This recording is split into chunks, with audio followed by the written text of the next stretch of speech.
Welcome back to Law Uncharted. In today's video, we'll be covering the recently carried out sentencing of a young Korean woman who turned obsession into murder. Jung Yoo-jung, a true crime-obsessed woman in South Korea who killed a stranger out of curiosity, has been given a life sentence. Jung, who is 23 years old, spent months researching murder through true crime shows, books, and on the internet. She was found to have premeditated the crime, driven by a desire to kill someone after she became obsessed with murder from TV programs and books. Back in May of this year, Jung found her victim, a stranger on an online tutoring app, after contacting over 50 potential targets and asking if they held lessons in their homes. She posed as the mother of a high school student who needed tutoring, showed up at the tutor's home dressed in a school uniform, and stabbed the victim, a 26-year-old woman, over 100 times, continuing even after she was already dead.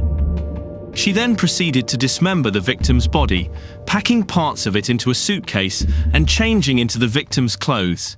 This was according to a police statement in the Korea Jungang Daily, the English edition of a major South Korean newspaper. Jung then took a taxi ride with the suitcase and dumped it in a wooded area by a river, leaving other parts of the body in her own home. Police were tipped off by the taxi driver who drove her to the area where she dumped the body. Jung eventually confessed after changing her story several times throughout the investigation.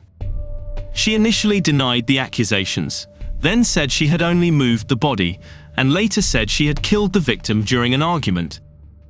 According to the BBC, the victim, who has never been publicly identified, was 26 years old.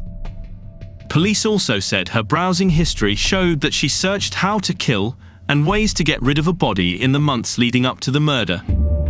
While prosecutors had requested the death penalty, Jung had pleaded for a more lenient sentence, claiming that she was suffering from hallucinations and other mental issues.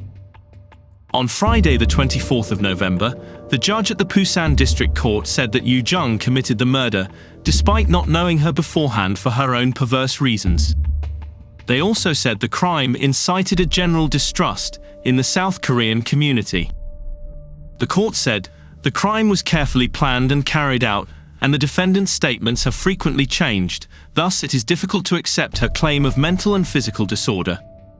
The Busan District Court handed down the life imprisonment sentence to Jung, dismissing her claim that she was in a state of mental and physical disorder at the time of her crime. The court also ordered her to wear an electronic monitoring device for 30 years. Jung told reporters that she feels really sorry for the victim's family. Jung's grandfather also said, "I want to express my sincerest apology to the victim's family for failing to raise my granddaughter properly." While she'll be behind bars for a very long time, prosecutors are said to be calling for the death penalty. The country last carried out capital punishment in 1997, while the last person to be given a death sentence was in 2018. As of March of this year, there were 59 inmates on death row in South Korea's prisons. A bill was put forward in 2015 calling to abolish the death penalty, but it failed to pass. There have since been more campaigns to have it abolished, with Human Rights Society penning a letter to President of the Republic of Korea, Yoon Suk-yeol, in March. Part of the letter reads, "We recall that the use of the death penalty is inconsistent with South Korea's international legal obligation to respect fundamental human rights, including the right to life." With 59 persons still on the death row, including one Eon Shik, who's been under the death sentence for almost 30 years since November 23, 1993, South Korea may also be in breach of its international legal obligation to prevent torture and other cruel, inhuman or degrading treatment or punishment. South Korea is one of the 55 countries that still retain and implement the death penalty. As of the time of this recording, it's unclear if, or when, a decision will be made regarding the calls to have Jung put on death row. What's interesting to note is that this seemingly pointless crime follows a wave of semi-recent South Korean stabbings. As little as 3 months ago, the country grappled with the back-to-back Mudjima Stabbings. On the 21st of July, a man attacked commuters in the capital city of Seoul, killing one person and stabbing 3 more at a subway station. He later told police he lived a miserable life and wanted to make others miserable too. Then on the 3rd of August, 14 people were injured in Songnam, southeast of Seoul, when a man rammed his car into pedestrians near a subway stop. He then ran into a department store where he stabbed 9 people. One woman died later from her injuries. The second attacker, Choi Won-jong, aged 22, was a delivery driver and high school dropout who had been diagnosed with schizoid personality disorder. Police said he had Googled news about the first attack before his own rampage. In South Korea, they are known as "Don't Ask Why" or Mudjima crimes, inexplicable acts of violence targeting strangers, driven by no personal link to victims or obvious motive. With specific definitions and a task force set up to combat them, the move appeared to show authorities finally taking the crimes seriously.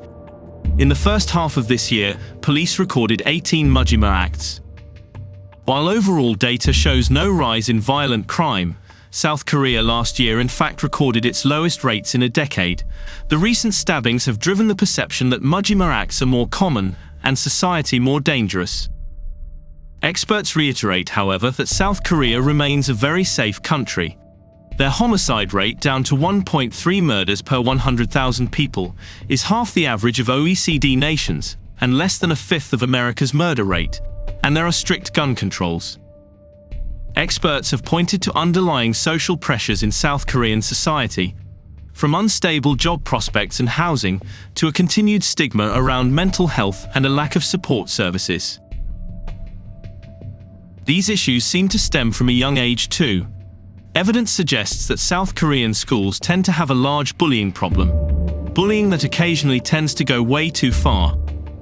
Back in 2017, a young 14-year-old Korean girl was brutally attacked by 4 students for reportedly no reason. The horrific event was captured fully on camera. It shows the victim being beaten with a chair, a metal pipe, soju bottles and lit cigarettes. For obvious reasons, we will not be showing or linking to that footage here. 3 of the attackers were 14 years old at the time, while one was 13. They attacked her for 1 hour and 30 minutes straight and took photos of her bloody body. After the attack, one of the girls sent a photo to another student, bragging about what she had done. The case gained even more attention after the victim's mother released photos, including 2 of deep scars on her daughter's head and her severely swollen face. The photos, initially uploaded on Facebook by a friend of one of the 4 suspects, inspired tens of thousands of Koreans to sign a petition on the Blue House website demanding an amendment to the Juvenile Act. All 4 of the alleged attackers are subject to the law, under which criminal response to misconduct is generally more lenient than that towards anyone above 18 years of age. Facing mounting pressure, Busan's education office said it would launch a week-long special inspection into whether any other school violence in Korea's second-largest city has escaped attention. But that decision did not satisfy the over 140,000 people who joined the Blue House petition at the time, and their number was rapidly rising as more details of the assault become known.